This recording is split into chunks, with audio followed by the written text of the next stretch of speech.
Oke, selamat pagi Lose Ruben. Selamat pagi Lose Mega. Ya, kita sapa adik-adik yuk Lose ya. Oke, 1, 2, 3. Selamat pagi adik-adik. Wah, semuanya sukacita ya Lose ya. Oke, adik-adik, kita mau mulai beribadah kepada Tuhan ya. Ketika kita beribadah, boleh nggak main-main lagi? Gak boleh ya. Boleh nggak ganggu-ganggu teman lagi? Gak boleh. Boleh bicara sama temannya? Gak boleh ya. Yang kita lakukan apa? Memuji Tuhan dan berdoa kepada Tuhan. Jadi mari kita buka suara, semuanya buka suara ya. Untuk memuji Tuhan. Kita mau meninggikan nama Tuhan kita di surga ya. Nah, kita mau mulai puji-pujian kita. Pujian pertama apa Lose? Mars Sekolah Minggu. Iya, kita nyanyikan ya, Mars Sekolah Minggu. Sekolah Minggu, sekolah Minggu, rumah kanak-kanak semua.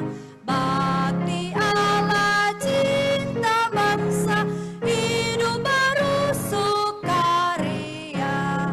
Belajarlah kitab suci, cinta Tuhan gereja maju. Jalankanlah perintahnya, muliakan sepanjang hidup. Sekolah minggu, markas kanak-kanak semua. Cari jiwa maju terus, mesra jadi tentara Kristus. Belajarlah kitab suci, cinta Tuhan gereja maju. Jalankanlah perintahnya, muliakan sepanjang hidup. Tuh, bentar ya Bu. Oke. Adik-adik yang tadi nyanyi sedikit aja Lause ya. Iya, Lause. Kayaknya hanya yang bagian depan ini, yang sebelah sana nggak ada suaranya, yang agak belakang nggak ada suaranya. Iya kan Lause ya? Betul Lose. Iya, yang semangat hanya depan aja. Nah, sekarang Lause mau semuanya ya, semangat memuji Tuhan ya. Jangan hanya ada yang kecil depan ini, yang sebelah sana juga buka suara ya. Oke, ada remaja buka suara. Kita nyanyikan ayat keduanya saja, oke? Semuanya buka suara, oke? Ayat kedua. Sekolah minggu, rumah kanak-kanak semua. Mari jiwa maju terus, mesra jadi tentara Kristus.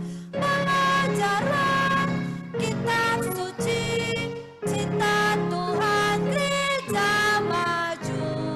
Jalankanlah perintahnya, muliakan sepanjang hidup. Satu lipat tangan. Satu lipat tangan, dua tutup mata, tiga tunduk kepala, empat kita berdoa. Ayo lipat tangan, tutup mata, tunduk kepala. Mari kita berdoa. Ikuti Lause ya. Tuhan Yesus, kami sungguh bersyukur di pagi hari ini. Kami anak-anak sekolah minggu boleh datang ke rumah Tuhan untuk beribadah kepadamu. Kami juga sungguh bersyukur karena Tuhan telah menyelamatkan kami dengan mengutus Tuhan Yesus datang ke dunia. Mati di atas kayu salib untuk menebus dosa-dosa kami. Dan telah bangkit dari antara orang mati, memberikan kami pengharapan untuk hidup yang kekal. Tuhan, bantu kami dalam memuji nama-Mu. Biarlah kami bernyanyi dengan penuh sukacita, meninggikan nama Tuhan yang kudus. Kami menyerahkan ibadah kami ini ke dalam tangan Tuhan saja. Pimpin dan sertai kami. Ampuni kami dari segala dosa dan pelanggaran kami, agar kami layak di hadapan-Mu. Di dalam nama Tuhan Yesus, kami telah berdoa dan bersyukur. Amin. Nah, kita mau melanjutkan pujian ya, jadi jangan nggak mau bernyanyi ya, semuanya buka suaranya. Kita mau melanjutkan puji-pujian kita ya. Kita nyanyikan TAAT Taat. Ini ada gerakannya ya. Kita nyanyikan dulu, ada 4 ayat ya. Nanti setelahnya kita bangkit berdiri buat gerakannya, oke? Kita nyanyikan dulu TAAT Taat.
Lagu kita ini mengajarkan kita apa ya?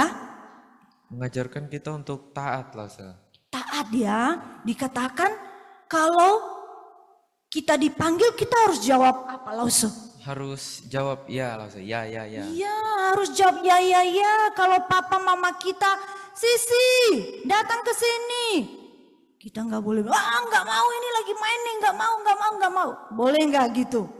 Gak boleh ya, kita harus bilang iya pak, iya ma, kita harus pergi ya. Dan dikatakan kalau kita disuruh, di sini dikatakan Salin, bantu mama dong ambil air secangkir. Kita bisa bilang gak mau, saya lagi sibuk nonton nih. Bisa gak gitu? Gak bisa ya, kita harus pergi lakukan, oke? Dan kalau waktunya makan dan mandi, kita harus pergi langsung mandi dan makan. Ya Lause ya. Oke, kita nyanyikan semuanya bangkit berdiri. Kita nyanyikan lebih cepat ya. Lebih cepat supaya ini gerakannya pas ya.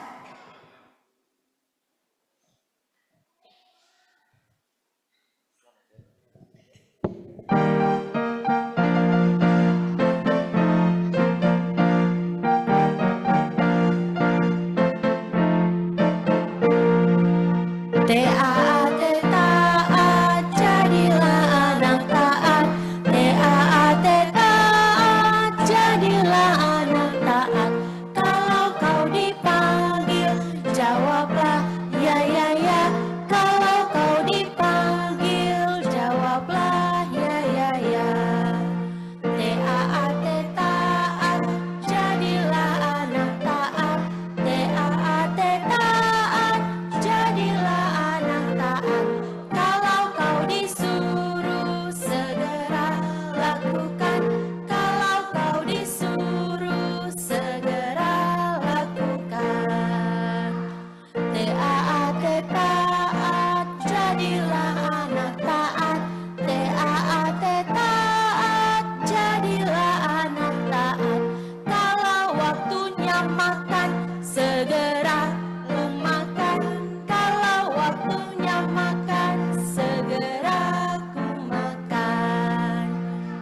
T-A-A-T taat, jadilah anak taat. T-A-A-T taat, jadilah anak taat. Kalau waktunya mandi, segera ku mandi. Kalau waktunya mandi, segera ku mandi. Silakan duduk. Silakan duduk. Oke, jadi biarlah kita jadi anak taat ya senantiasa ya.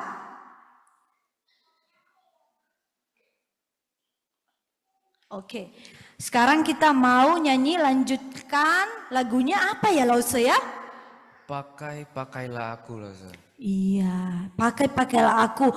Lagu ini mengajarkan kita bahwa kita harus memberi diri kita untuk menjadi apa Lause?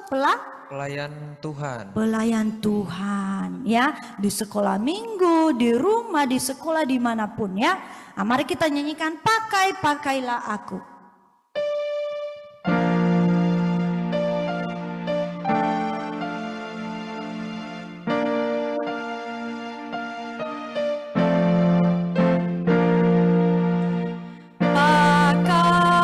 Pakailah aku jadi pelayan kecilmu, walau aku masih terlalu kecil.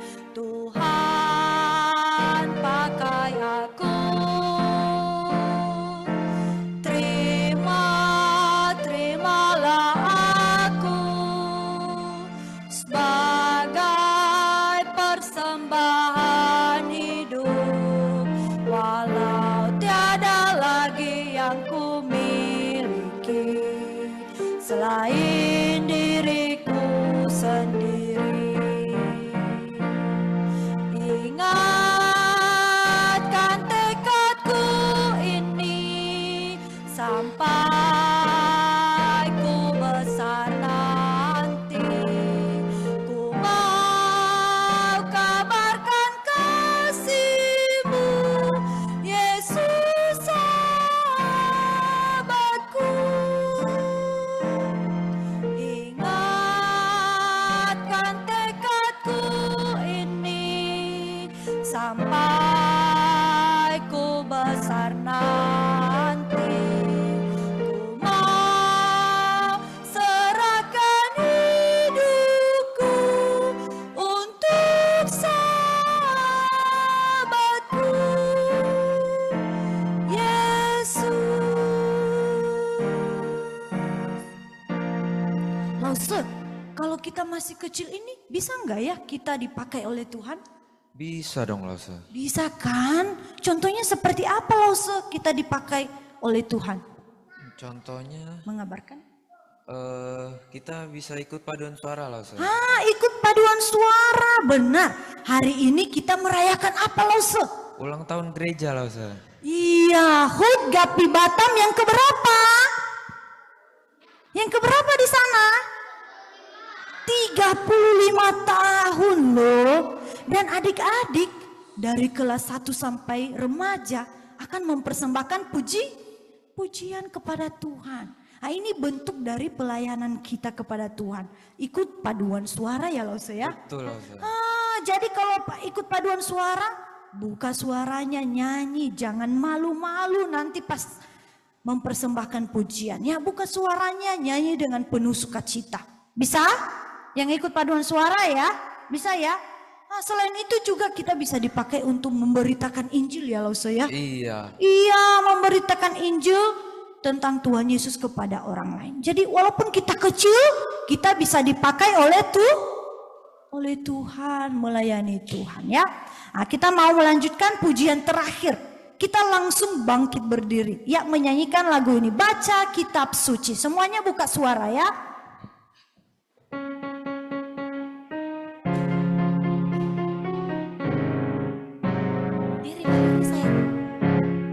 Baca kitab suci, doa tiap hari, doa tiap hari, doa tiap hari. Baca kitab suci, doa tiap hari kalau mau tumbuh.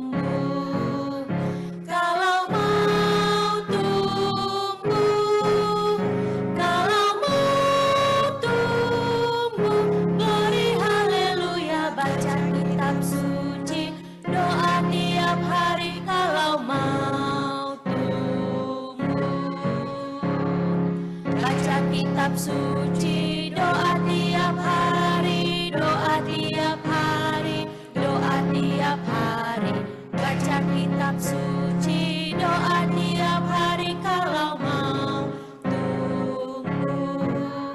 Kalau mau tumbuh, kalau mau tumbuh, glory haleluya, baca kitab suci, doa tiap hari kalau mau tumbuh.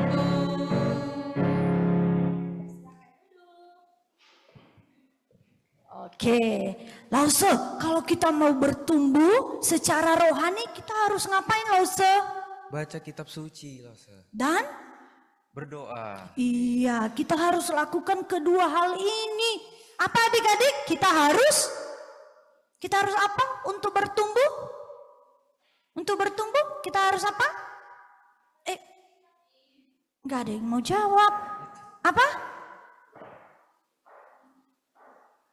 Kita harus baca kitab suci, baca Alkitab. Nah, kita bersyukur di gereja Gapi ada satu dulu. Setiap hari malamnya kita baca kitab suci, ya kan? Jadi ikut saat teduh supaya kita bisa baca kitab suci setiap hari. Kalau kita nggak bisa baca sendiri, ya. Dan setelah itu kita harus berdoa ya Lause ya. Ya berdoa, adik-adik ada berdoa enggak? Ada berdoa setiap hari? Ada? Iya. Kita harus berdoa ya. Pagi sebelum kita ke sekolah berdoa, sebelum makan berdoa, ya sebelum tidur berdoa juga ya Lause ya. Betul, Lause. Iya berdoa juga setiap saat di sekolah, sebelum ujian berdoa, ya apapun. Ya kalau kita ada sesuatu yang kita hadapi di sekolah, dibully, dimarahin, kita selalu bisa datang kepada Tuhan. Ya berdoa, sampaikan, Tuhan tolong saya ya. Nah, karena hanya Tuhan yang bisa menolong kita ya. Nah, jadi kalau mau bertumbuh, kita harus baca kitab suci dan doa tiap hari. Siapa yang mau bertumbuh di sini? Siapa yang mau bertumbuh? Angkat tangannya. Wah, semua ya Lause ya. Wah, semua turun tangannya. Jadi kita harus baca Alkitab dan doa kalau kita mau bertumbuh ya. Sekarang kita mau memberikan persembahan adik-adik kelas 5 yang sudah ditunjuk ya, dan Grace akan mengumpulkan persembahan. Sambil mengumpulkan persembahan kita menyanyikan pujian. Pujiannya apa Lause? Betapa hatiku. Oke.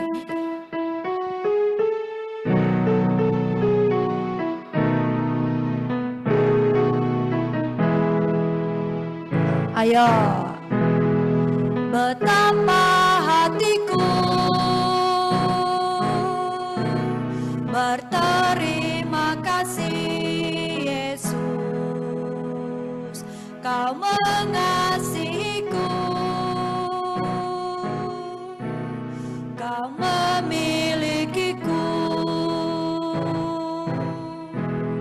Hanya ini Tuhan persembahanku, segenap hidupku, jiwa dan ragaku. Sebab tak ku miliki harta kekayaan yang cukup berarti, cukup persembahkan. Hanya ini Tuhan permohonanku, terimalah Tuhan persembahanku. Pakailah hidupku sebagai alatmu seumur hidupku. Grace, geser ke sini sedikit sama Darren. Nah, geser, oke. Nah, Grace, oke. Oke, kita berdoa ya. Semuanya lipat tangan, tutup mata, tunduk kepala. Mari kita berdoa, ikuti Lause.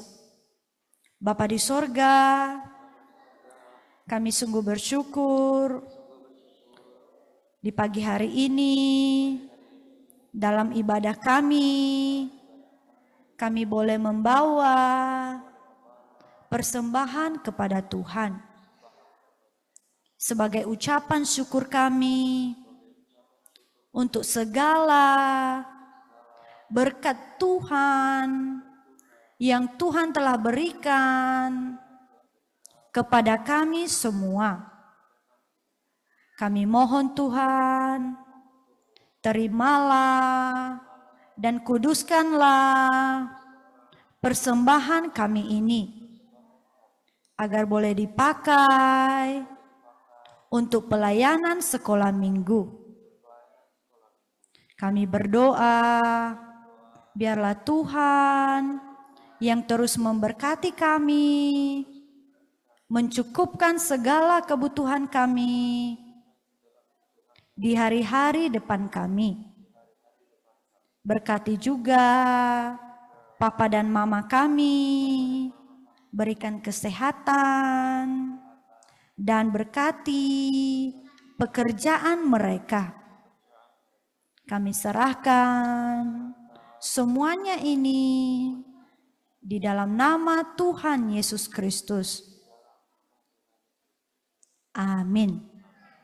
Oke, terima kasih adik-adik, silakan duduk. Halo, kita mau mendengarkan pengumuman. Pengumuman yang pertama apa Lose?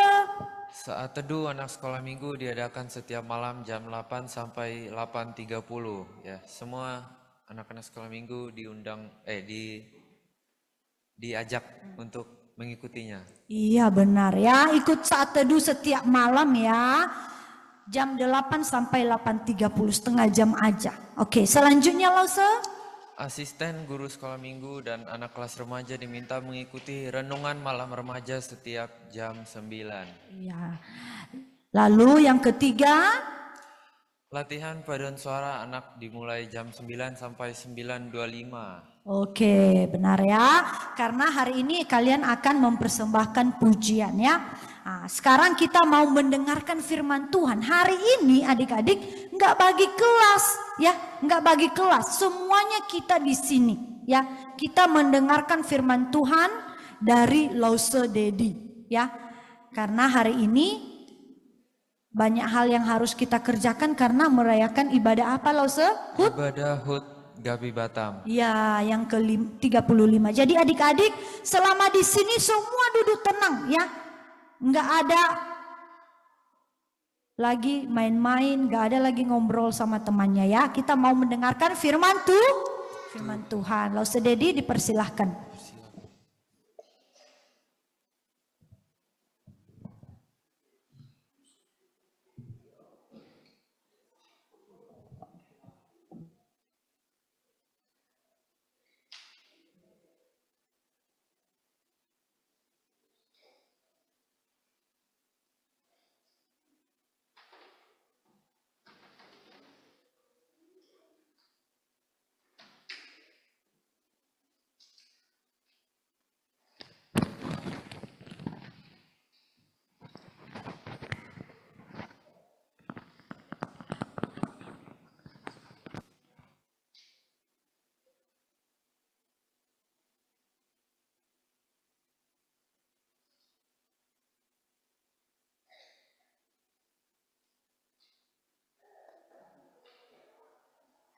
Testing, 1, 2, 3, tes, mic test, oke.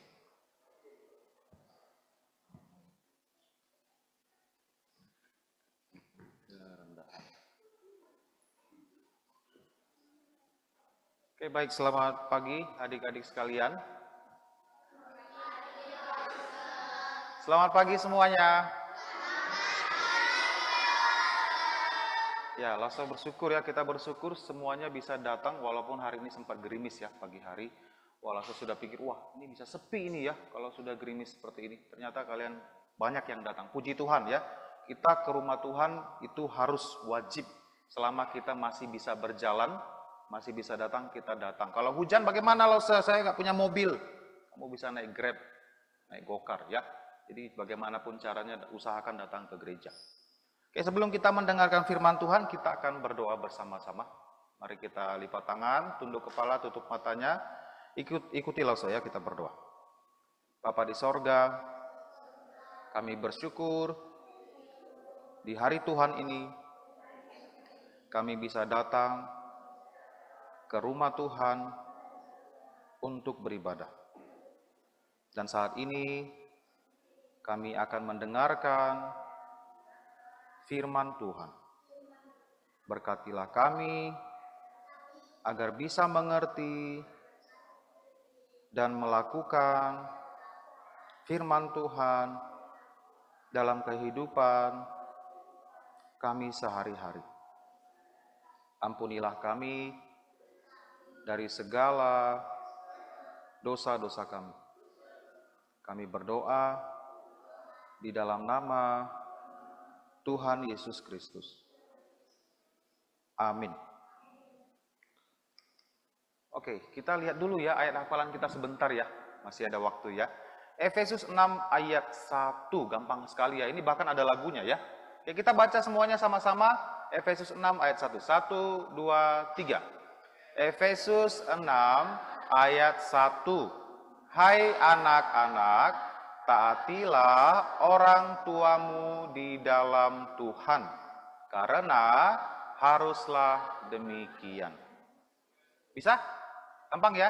Kalau untuk kelas kecil mungkin, hai anak-anak, taatilah orang tuamu di dalam Tuhan. Sampai di situ ya. Kelas kecil itu termasuk dari kelas PGTK sampai kelas tengah ya. Yang kelas tengah ke atas sampai remaja itu sampai selesai ya. Bisa? Semua kita baca sekali lagi. Sama-sama ya. 1, 2, 3. Efesus 6 ayat 1. Hai anak-anak, taatilah orang tuamu di dalam Tuhan, karena haruslah demikian. Oke, kita coba hapus ya. Kenapa dia? Oke, 1, 2, 3. Efesus 6 ayat 1. Hai anak-anak, taatilah orang tuamu di dalam Tuhan, karena haruslah demikian. Lanjut, 1, 2, 3. Efesus 6 ayat 1. Hai anak-anak, taatilah orang tuamu di dalam Tuhan, karena haruslah demikian. Lanjut, 1, 2, 3.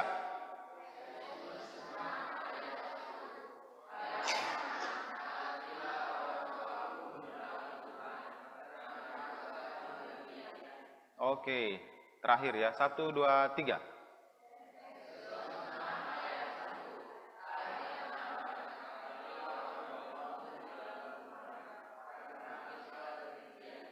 Oke.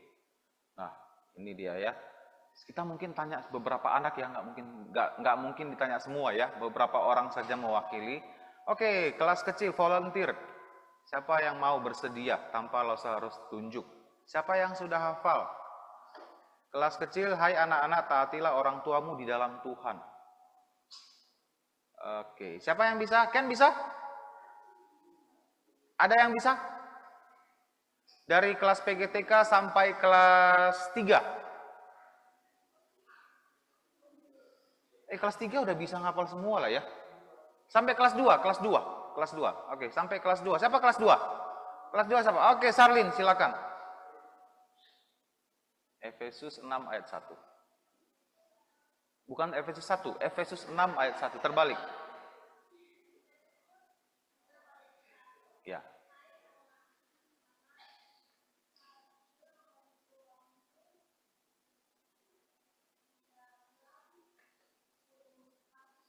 Oke, sampai di situ ya. Kamu kelas kecil kan?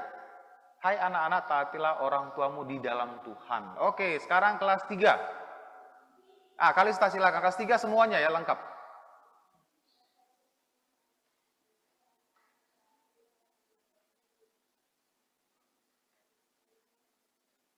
Oke, karena haruslah demikian. Good.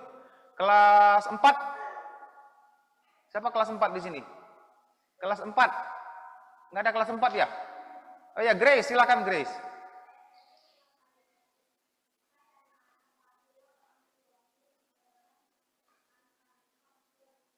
Good, bagus. Kelas 5.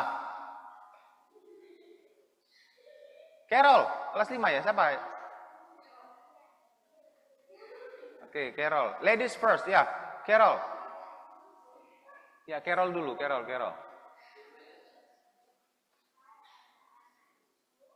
Hah? Oke.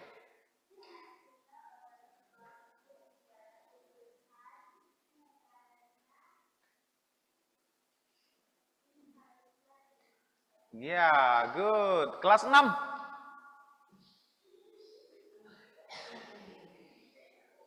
Kelas 6, ada yang laki-laki kelas 6? Selang-seling? Nggak ada ya? Yang perempuan saja, kelas 6, siapa? Nia yang mana? Nia, ada Natania, ada Nia. Nia kelas 6 ya? Oke, Nia silakan.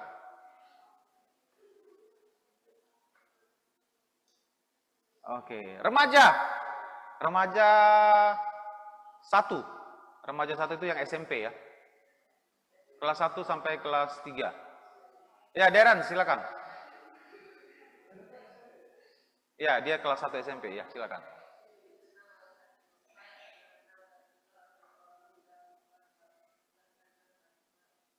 Oke, good. Kelas remaja 2 yang duduk di bangku SMA. Siapa yang duduk bangku SMA sini? Hah? Luis. Oh, Luis Lause dia. Luis kan Lause. Yang Lause saya nggak tanya, kalian selamat ya. Oke, si Hana, kamu kelas 1 SMA ya? Kelas 3, kelas 2? 2 SMP masih ya? Ceris.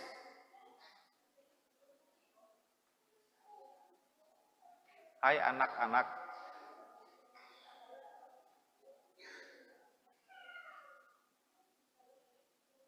Oke, good, karena haruslah demikian. Nah, ini adalah firman Tuhan yang diberikan kepada kita, anak-anak remaja yang di belakang. Hey, Darren, Steve. Dengarkan, perhatikan baik-baik ya. Jadi ini adalah perintah Tuhan kepada semua anak-anak. Bukan hanya anak-anak kecil yang masih sekolah, orang dewasa seperti Lausa juga harus dengarkan firman Tuhan ini ya. Hai anak-anak, taatilah orang tuamu di dalam Tuhan. Jadi kita taati orang tua kita selama itu sesuatu yang baik. Sesuatu yang tidak melanggar firman Tuhan. Makanya dikatakan di dalam Tuhan. Kalau orang tua kamu suruh sesuatu yang baik, kamu harus lakukan. Ya, misalnya kamu disuruh mandi sore hari. Kamu merasa masih belum waktunya, tapi orang tuamu suruh kamu mandi. Tak ada yang salah di situ. Kamu harus mandi, ya. Walaupun kamu punya argumentasi, "Oh, saya masih bisa mandi nanti. Nanti saya akan mandi." Kamu harus patuhi, ya. Jadi selama itu baik, kamu harus dengarkan. Karena haruslah demikian. Artinya ini adalah ketetapan Tuhan. Tuhan sudah tetapkan, memang itulah yang harus dilakukan oleh setiap anak-anak kepada orang tua. Kewajiban dengan kata lain ya. Jadi tidak boleh kita tidak mematuhi orang tua. Itu kewajiban kita sebagai orang Kristen. Nah, hari ini judul cerita firman Tuhan pada pagi hari ini adalah anak-anak Tuhan yang bertanggung jawab. Kita baca sama-sama judulnya. 1, 2, 3. Ya, bacaannya dari Kejadian 37 sampai 39, ini kisah tentang Yusuf ya. Ada 2 tujuan pelajaran yang ingin kita capai. Pertama, memahami bahwa sebagai anak-anak Tuhan, kita harus selalu bertanggung jawab. Bertanggung jawab artinya apa? Kita melakukan tugas kita ya, dengan baik. Apa yang menjadi tugas kita lakukan. Nah, tugas anak-anak sekolah sekarang apa? Tugas utama kalian? Belajar. Berarti kamu harus belajar dengan sungguh-sungguh. Kamu harus belajar dengan tekun dan rajin. Itulah tanggung jawab kita sebagai anak-anak sekolah ya. Yang kedua, menjadi anak-anak yang taat pada orang tua dan selalu bertanggung jawab atas setiap tugas yang diberikan. Jadi kalau ada tugas tanggung jawab yang dipercayakan kepada kita, apa yang harus kita lakukan? Elisa? Taat, lakukan. Tadi ada pujiannya kan? Kalau kau dipanggil, jawablah ya. Di rumah kan sering dipanggil orang tua kan? Misalnya dipanggil siapa? Kerry. Wah, si Kerry lagi seru nih. Aduh, dipanggil. Diam aja, nggak jawab nih. Padahal dia dengar nih. Boleh nggak seperti itu? Nggak boleh. Itu contoh ya, Kerry nggak seperti itu kan? Di rumah kalau dipanggil, iya mama, iya papa begitu ya. Nah, jadi harus jawab ya, harus direspon. Jangan kamu pura-pura nggak dengar. Jadi kamu harus dengarkan orang tuamu, taat. Lalu kalau dikasih tugas, lakukan dengan sepenuh hati. Jangan lakukan dengan terpaksa. Saya pernah lihat ada anak disuruh orang tuanya nyapu ya. Ayo sapu, rumah itu sudah kotor. Tahu kamu dia nyapunya? Boleh nggak gitu? Hah? Bersih nggak kayak gitu nyapunya? Jadi dia sapunya gini aja. Nggak ada di hati, terpaksa. Boleh? Nggak boleh. Ya, harus lakukan dengan sepenuh hati. Oke? Nah, kita coba lihat ya. Pertama-tama kita mau bahas bahwa setiap orang memiliki tanggung jawab dalam hidupnya. Kalian setuju nggak? Setuju? Ada nggak manusia di dunia ini yang tidak punya tanggung jawab sama sekali? Semua punya tanggung jawab. Bahkan tanggung jawab yang paling relevan atau yang paling terasa dalam hidupnya adalah tanggung jawab terhadap diri sendiri kan? Kamu kan harus urus diri kamu sendiri kan? Kamu harus mandi. Nggak mungkin kamu suruh orang mandiin kamu selama kamu bisa mandi sendiri. Kamu harus rawat diri kamu dengan baik. Itu tanggung jawab kamu sendiri. Jadi semua orang setidak-tidaknya memiliki tanggung jawab terhadap diri sendiri. Ya. Dan tanggung jawab kita masing-masing berbeda-beda ya. Ada yang sekolah ya tanggung jawabnya belajar, yang bekerja tanggung jawabnya bekerja di kantor. Ada tanggung jawabnya di rumah, ya dia harus jaga rumah, beresin rumah, rapikan rumah. Semua masing-masing berbeda-beda. Nah di rumah kita juga kita memiliki tanggung jawab ya. Di sekolah ada tanggung jawab nggak? Ada tugas dikasih guru? Ada project kan? Kamu harus selesaikan, lakukan tanggung jawab kamu itu dengan baik. Kalau tidak, nilai kamu bisa jelek ya, kamu prestasi kamu buruk. Di rumah ada tanggung jawab, di rumah ada tanggung jawab? Ada, ya kan? Masing-masing mungkin ada tugas di rumah. Di gereja ada tanggung jawab nggak? Ada tanggung jawab? Kalau ada sampah di aula kebaktian, tanggung jawab siapa? Tanggung jawab si Felix? Iya Luis, bukan tanggung jawab kamu ya? Tanggung jawab semua anak Tuhan yang beribadah di sini. Kalau kamu lihat sampah itu tanggung jawab kamu. Jangan bilang, oh ini tanggung jawab lause-lause yang di sini. Enggak, kamu lihat kotor, kamu ambil, kamu bersihkan. Oke, jadi masing-masing kita punya tanggung jawab. Nah, sekarang kita mau lihat Elsus. Lihat ke depan, saya lihat ke depan. Ini lihat, ini gambar siapa ini? Lagi bingung dia. Apakah saya sudah melakukan tanggung jawab saya dengan baik?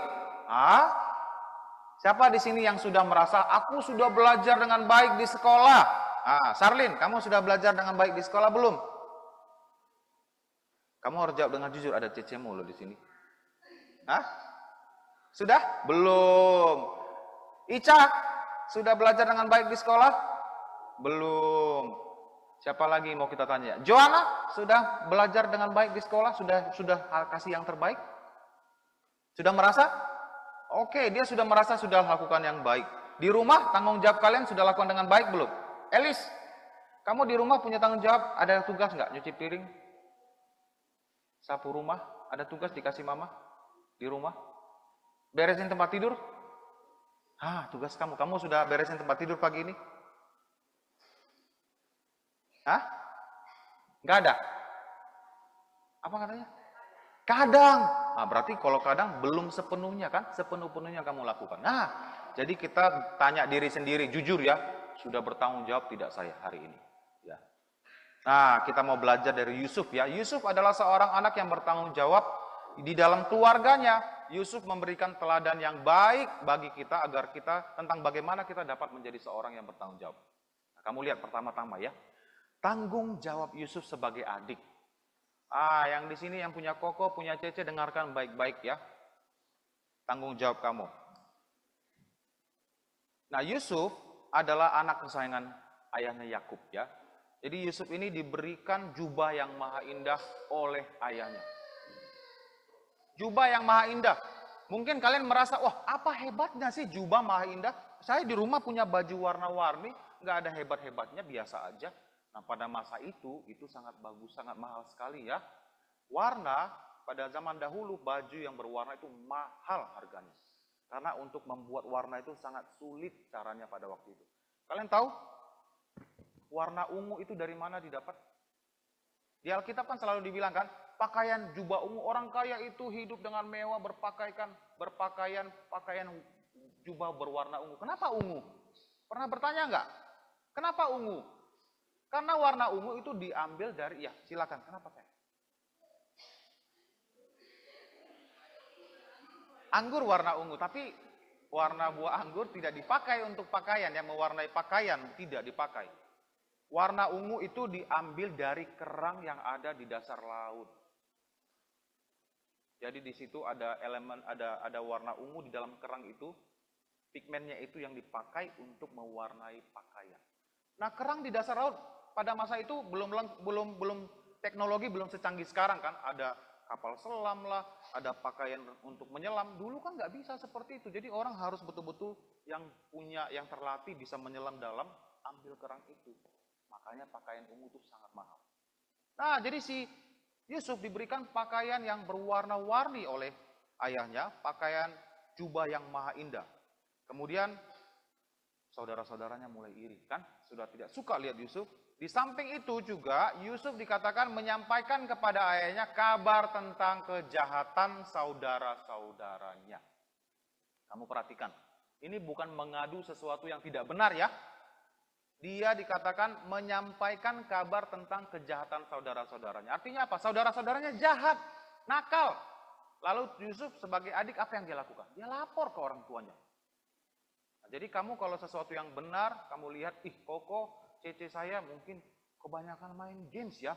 Main HP terus, nggak ada belajar-belajarnya. Dia di kamar bilangnya belajar. Nanti dibikin buku di sini, tapi di dalamnya itu ada tripod, ada handphone. Jadi kalau dari luar kelihatan kayak baca buku, ternyata di dalam dia lagi nonton atau lagi main games. Kamu diam-diam nggak? Atau lapor ke orang tua kamu? Sesuatu yang tidak baik, kamu harus lapor ke orang tua kamu. Kasih tahu, bukan untuk merusak saudara kamu, tapi supaya saudara kamu ditegur, dikasih tahu, dinasihatin, dan bisa kembali baik. Nah, jadi kalau kita punya saudara, bukan hanya adik ya, yang kakak, yang abang, yang koko, cece, lihat adiknya nakal, betul-betul salah ya, kamu lapor. Kalau kamu tegur dia tak mau dengar, kamu lapor ke orang tua. Bukan melapor sesuatu yang tidak benar, ya, beda. Yusuf dikatakan menyampaikan kabar tentang kejahatan saudara-saudara. Jadi dia sampaikan apa yang salah dengan saudaranya, dia kasih tahu. Jadi orang tuanya bisa tahu ya. Tapi reaksi saudaranya seperti apa? Lihat. Yusuf menyampaikan kejahatan saudara-saudaranya dan saudara-saudaranya membenci Yusuf, semakin benci. Di rumah begitu juga kan biasa ya. Kalau dilapor marah kan? Marah nggak? Iya, Yurifia kalau dilapor Yurika sama mama papa marah juga. Kalau kalian marahan, kamu nggak punya teman ngobrol dong. Kamu berdua aja kan? Nggak boleh marah. Ya kalau kamu memang salah harus terima ya. Wah ini untuk kebaikan saya terima.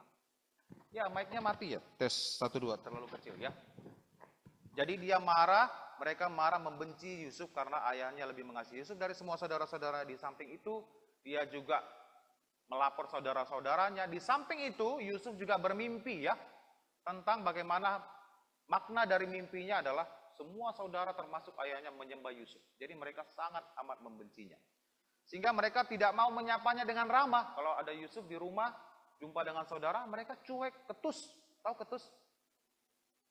Jawabannya tidak ramah, tidak bersahabat. Itulah yang dirasakan oleh Yusuf.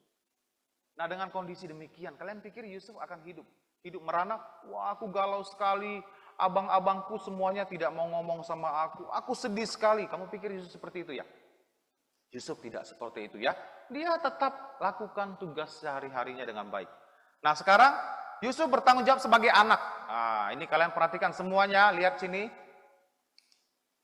Suatu kali Yakub memanggil Yusuf untuk melihat saudara-saudaranya yang sedang menggembalakan kambing domba di satu daerah yang agak jauh ya, yang lumayan jauh. Apa kata ayahnya? Kamu perhatikan baik-baik ini. Apa jalan ya? Oke.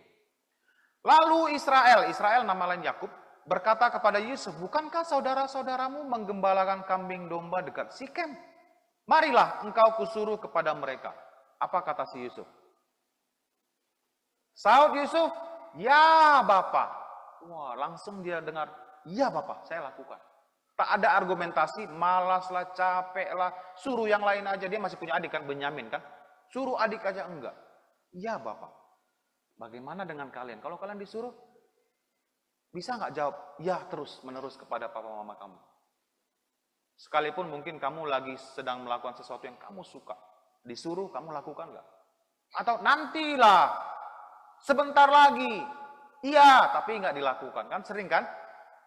Kamu disuruh misalnya untuk beli sesuatu ke warung. Iya, tapi nggak langsung dilakukan. Jawab dulu ya, yang penting mama dengar ya. Wah, tahan dulu sebentar. Nanti kamu ulur terus sampai mama harus marah. Baru kamu pergi. Apakah kita seperti itu? Kamu lihat Yusuf punya alasan ya. Kalau dia disuruh ini dia bisa, Papa jangan suruh aku lah. Itu abang-abang itu semua benci sama aku loh. Nanti kalau aku datang ke sana mereka mungkin akan bully saya, bisa aja kan dia punya alasan seperti itu kan, masuk akal kan? Dan saya rasa papanya juga tahu kalau abang-abangnya nggak suka dengan Yusuf. Tapi Yusuf tidak seperti itu, dia masih lakukan. Ya Bapak, ketika dipanggil, kalian harus jawab ya. Jawab orang tua kamu ketika panggil, jangan pura-pura nggak dengar. Jangan pura-pura nggak dengar, jangan sembunyi. Ada yang pernah sembunyi dipanggil orang tuanya di sini? Ica! Ada Abang Steve sama Abang Frank, biar mereka aja disuruh. Ica! Pernah sembunyi Ica? Hah? Kamu susah jawab ya? Pernah ya? Hah?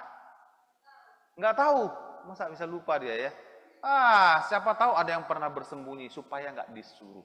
Jangan seperti itu ya. Seperti Yusuf, dia katakan ya Bapak. Lalu kemudian pergilah dia ya, menggembalakan, pergi melihat saudara-saudaranya dari Hebron ke Sikem. Coba kalian lihat jauhnya seperti apa. Nah ini Hebron dan Sikem, jaraknya itu 80 km. Hana, 80 km jauh nggak? Hana, 80 km jauh nggak kira-kira? Kamu lihat jauhnya seperti apa ya? Dari Batu Ampar ke bandara, dari Harbor Bay. Siapa yang tahu Harbor Bay di mana? Yang sekolah di Montesiana tahu lah ya, dekat ya. Harbor Bay ke Bandara Hang Nadim, itu jaraknya 20 km. Berarti 80 km itu jaraknya pergi dari Batu Ampar ke bandara 2 kali bolak-balik. Jauh nggak itu? Nggak ada motor loh zaman dahulu. Naik motor aja pun jauh kan sebenarnya. 80 km jauh loh itu. Dan Yusuf pergi ke tempat sejauh itu untuk melihat saudara-saudaranya. Dia bisa punya alasan, Papa itu jauh sekali, aku sendirian bahaya, nanti di tengah jalan ada penyamun. Dia punya banyak alasan untuk menolak. Tapi dia tidak lakukan, dia pergi ke tempat itu. Nah kalau satu orang menempuh perjalanan 13 km satu hari maksimal, kira-kira berapa hari Yusuf bisa sampai ke Sikem dari Hebron? Ayo yang tahu matematika, 80 bagi 13. Gak usah ambil HP. 6,1 kurang lebih 6 hari. 6 hari berjalan, menempuh perjalanan. Berarti Yusuf harus bermalam di tengah jalan, bakar api unggun, bermalam mungkin pasang tenda. Selama 6 hari baru sampai ke tempat itu, tempat yang bernama Sikem. Nah, ketika dia sampai di Sikem, Alkitab katakan, kamu lihat si Yusuf ya, karakternya ya. Sampai di Sikem, dia dikatakan jalan ke sana, jalan ke sini, lihat pastikan mana saudara-saudara. Bukan sekedar, oh nggak ada, aku pulang. Nggak seperti itu, dia jalan kemana-mana, kelilingi tempat itu di mana saudaranya biasa menggembalakan kambing domba. Dan dia tak temukan. Lalu ada orang situ yang asing, apa yang engkau cari? Dia lihat kan dia jalan ke sana kemari, kamu cari apa? Lalu dia bilang, aku mencari saudara-saudaraku, tolonglah katakan kepadaku di mana mereka menggembalakan kambing domba. Aku cari saudara-saudara saya nih, di mana mereka? Kamu tahu nggak? Nah, lalu dia bilang, mereka telah berangkat dari sini, sebab telah kudengar mereka berkata, marilah kita pergi ke Dotan. Wah, ke Dotan? Ada tempat yang baru nih. Kemana dia Dotan itu? Ternyata Dotan, dari Sikem ke Dotan itu 24 km lagi. Berarti dia harus menempuh perjalanan 1,5 hari lagi. Dia pergi juga. Yusuf bisa saja kan bilang, aku udah sampai di Sikem nih, orang tua kan, papa kan suruhnya sampai Sikem. Udah sampai nih, mereka nggak ada, aku pulang bisa nggak? Bisa. Masih patuh nggak dia sebenarnya? Secara teori masih patuh nggak dia sama orang tua? Masih patuh, kan sampai Sikem. Tapi Yusuf orang yang punya karakter mental, kalau dikasih tugas harus selesai. Dia pergi juga ke Dotan. 24 km, 1,5 hari perjalanan, dia pergi. Kalian mau nggak pergi seperti itu? Dan dia pergi, dan dia sampai di sana, saudara-saudaranya sudah melihat dia dan tak suka dengan dia. Diberi gelar tukang mimpi ya, karena mimpinya itu yang dia sampaikan, seolah-olah semua saudara dan papa mamanya menyembah dia. Ya. Lalu saudara-saudaranya kita tahu ceritanya, mencampakkan dia ke dalam sumur yang kering, lalu mereka di sana di atas makan. Lalu mereka lihat ada orang Ismail yang sedang menuju perjalanan ke Mesir. Mereka jual lah si Yusuf ini dengan 20 keping perak ya. Mereka jual Jangan kita bunuh dia, ini kan saudara kita, darah daging kita, kita jual saja. Kata Yehuda. Maka dia dijual dan dilaporkan kepada papanya bahwa si Yusuf telah diterkam oleh binatang buas. Itu jubahnya tadi, lihat.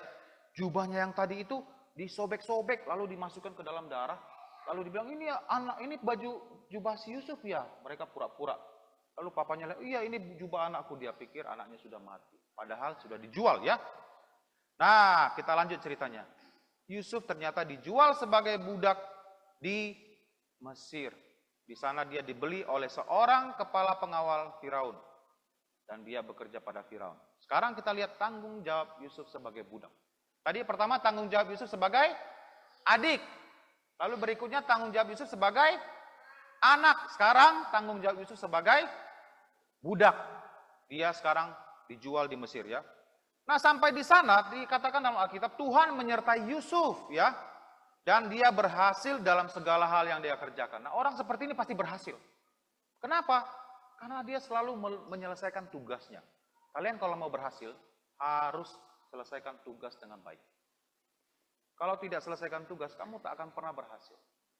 Hanya harus punya mental, harus selesai. Kalau ada tugas PR di sekolah, harus selesai.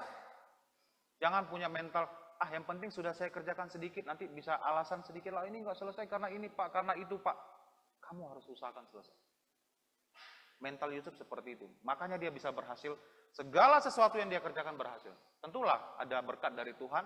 Tuhan melihat Yusuf punya karakter yang baik. Orang yang dekat dengan Tuhan yang selalu menyelesaikan tugasnya.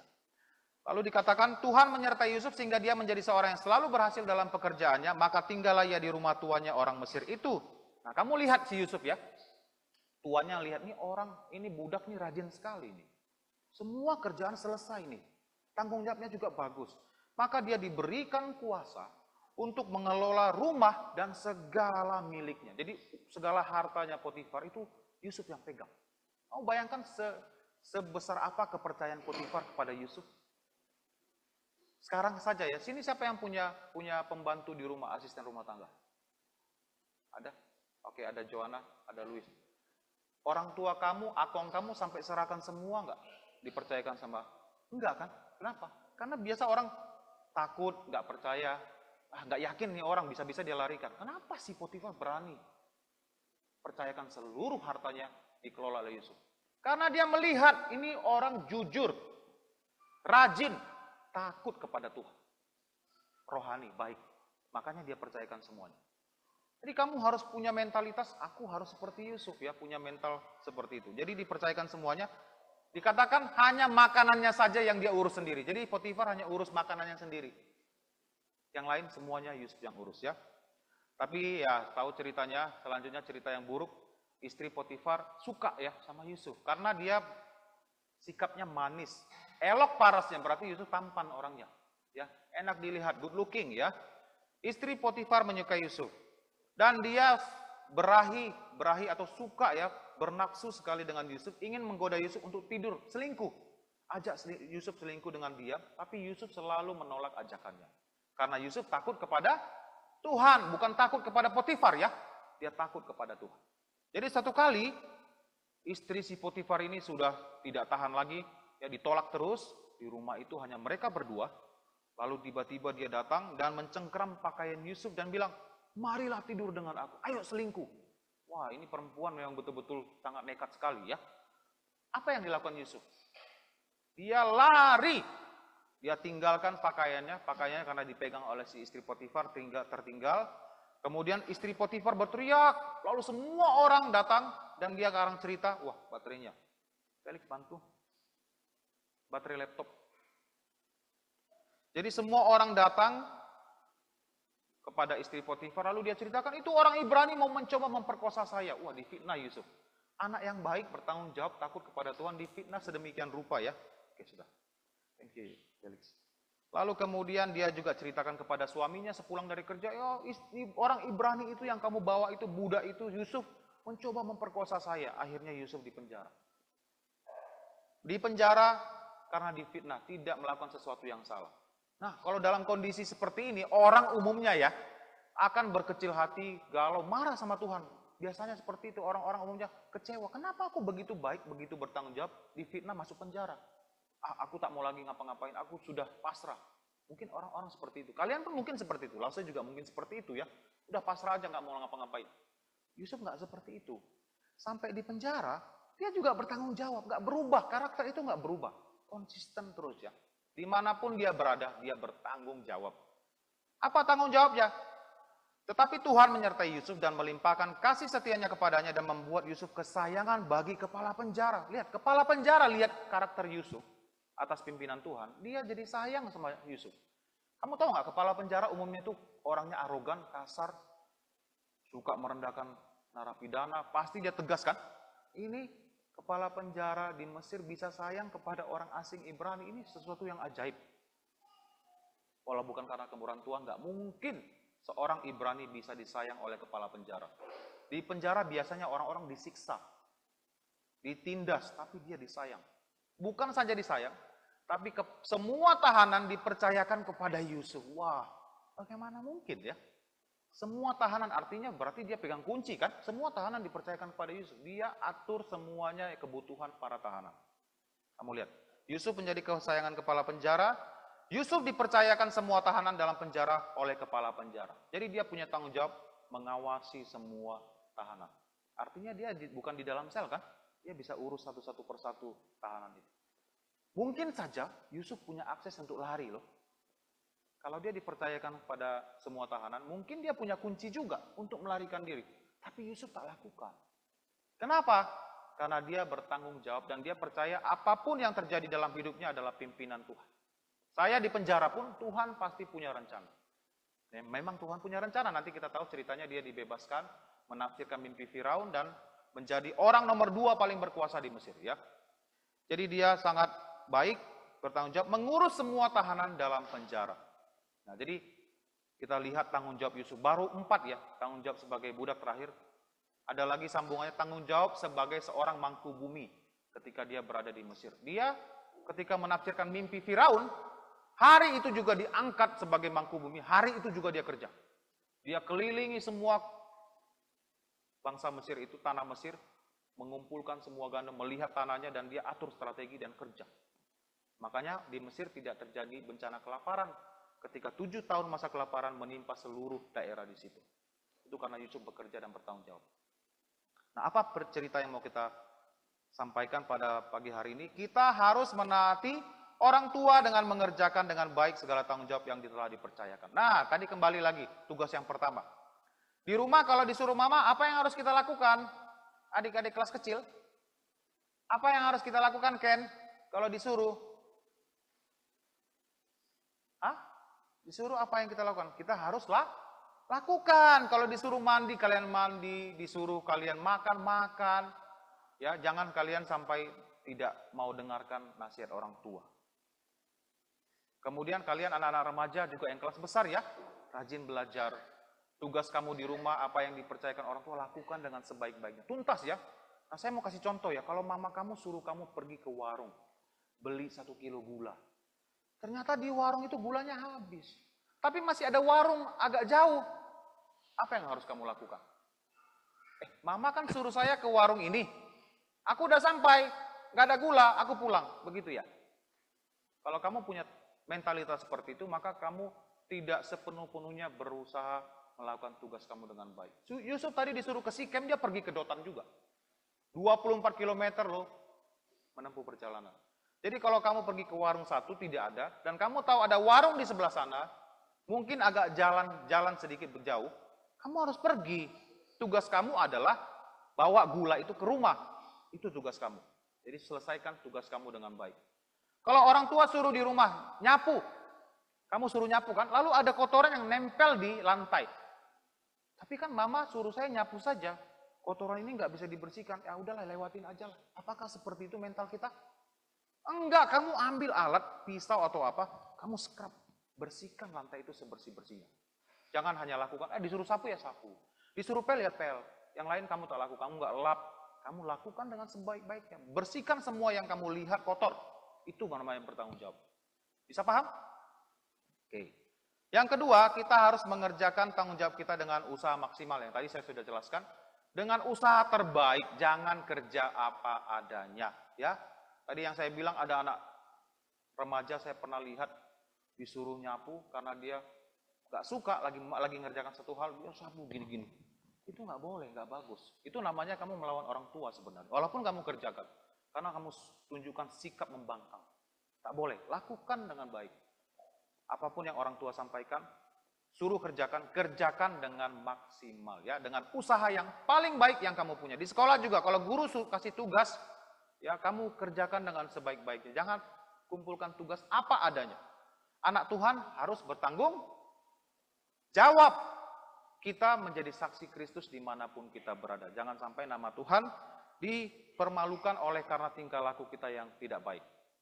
Baik, sampai di sini cerita kita. Ada yang mau bertanya? Tidak ada, kalau tidak ada kita tutup dalam doa ya. Mari kita berdoa.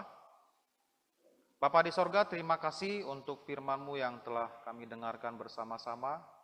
Kiranya Engkau menolong supaya semua kami yang ada di sini bisa patuh, bisa menghormati kedua orang tua kami, dan melakukan tugas tanggung jawab apapun yang telah dipercayakan kepada kami dengan sebaik-baiknya. Berikan kami kekuatan, sukacita untuk selalu bekerja bagi Tuhan. Kami berdoa, Tuhan juga menyertai melindungi kami dalam perjalanan pulang nantinya ke rumah kami masing-masing. Dalam nama Tuhan Yesus kami berdoa. Amin. Oke, cerita kita sampai di sini. Tuhan Yesus memberkati. Ya, gurunya masing-masing, anak-anak ambil snack kepada gurunya masing-masing ya. Kenali guru kalian, ambil snack dari guru. Silakan.